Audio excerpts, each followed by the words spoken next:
Celluloid থেকে hardcore reality, light camera action থেকে সরাসরি রাজনীতির মাঠ, এ যেন এক জাম্প কাট। দলের বোর্ড কর্মসূচিতে সামিল হয়ে কি বলছেন কোয়েল মল্লিক? দ্বিতীয় দিন আজকে। এটা একটা অদ্ভুত জিনিস যে আপনি সাংসদ হওয়ার পরে প্রত্যক্ষ রাজনীতিতে আজকে আপনার দ্বিতীয় দিন। কেমন লাগছে অনুভূতি?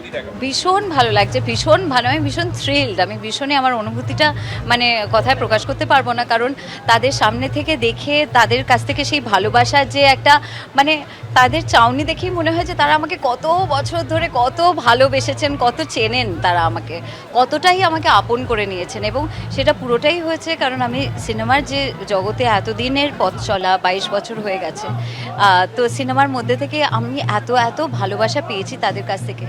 সাংসদ হওয়ার পরে এটা আমার দ্বিতীয় দিনের প্রচার এবং সামনে থেকে যখন আবার সেই ভালোবাসাটা দেখলাম, আবার যখন আমার দেখে মনে হচ্ছে যে তারা যে আমাকে ঘরের মেয়ে বানিয়ে ফেলেছেন, তো সেটাই আমার কাছে আমার বিশাল বড়। কোন যেখানে যাচ্ছেন মানুষ উচ্ছ্বসিত হচ্ছে, আপনি কি করে বুঝতে পারেন তৃণমূলের জন্য উচ্ছ্বসিত না কোয়েল মল্লিকের জন্য উচ্ছ্বসিত? দেখুন, আমি একটু আগেই যেটা আমি বলছিলাম, মানুষবাবুকে বলছিলাম যে আমার এখানে আসাটা ভোট চাওয়ার জন্য নয়, কারণ আমি জানি যে আমাদের জিত সুনিশ্চিত আছে, মানে আমরা জিতবই, সেটাতে কোনো কনফ্লিক্ট নেই, সেখানে কোনো কনফিউশন নেই। কিন্তু আমার শুধুমাত্র আমার এখানে আসা মেদিনীপুরের দর্শক, মানে মেদিনীপুরের লোকজন আমাকে এতটা ভালোবেসেছেন, যতগুলো আমার সিনেমা হয়েছে ম্যাক্সিমাম এখানে যতবার হলে আমাদের সিনেমা দেখানো হয়েছে ততবারই ব্লকবাস্টার হাউসফুল, একদম প্যাকড হাউস ছিল। একেবারে নতুন পথ চলা, তাই জন্য আমি এক্স্যাক্টলি হয়তো যারা রাজনীতিবিদ যারা যেভাবে কথা বলেন সেইভাবে হয়তো আমার অনেকটাই শেখা বাকি আছে, কারণ এটা আমার জাস্ট সবে শুরু। ঠিক যেভাবে 22 বছর আগে আমি সিনেমায় যখন ঢুকেছিলাম তখন আস্তে আস্তে শিখতে শুরু করেছিলাম, এখন আমি শিখতে শুরু করছি বড়দের কাছ থেকে, সকলের কাছ থেকে।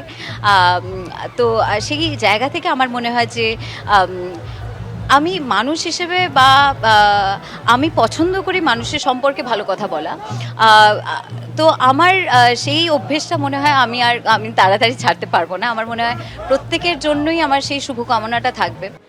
এবার লড়াই চেনা মাঠে, পুরনো কেন্দ্রে ফিরে এসেছেন দিলীপ ঘোষ। খড়গপুর সদরে এখন মাটি কাঁপতে পড়ে রয়েছেন বিজেপি প্রার্থী। সকাল থেকে রাত এলাকা ঘুরে চলছে প্রচার, জনসভা।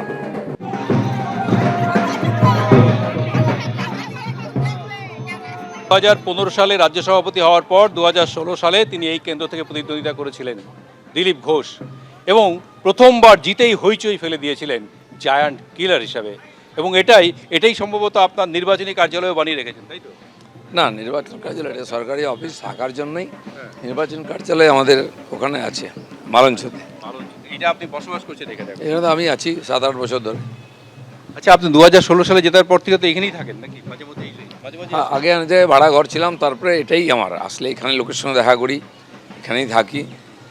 নতুন একটা জিনিস সংযোজন হয়েছে, দেখলাম যে প্রচুর গরু শুয়ে আছে এখানে। আমরা না থাকলে ওরাই থাকে এখানে। সুন্দর ঘাস খায় দায় আরাম করে, গরু মোষ এলাকার সব দুধ ওরা খায়, আমরা ওদের ঘাস খাওয়াই। এবিপি আনন্দ, এগিয়ে থাকে, এগিয়ে রাখে।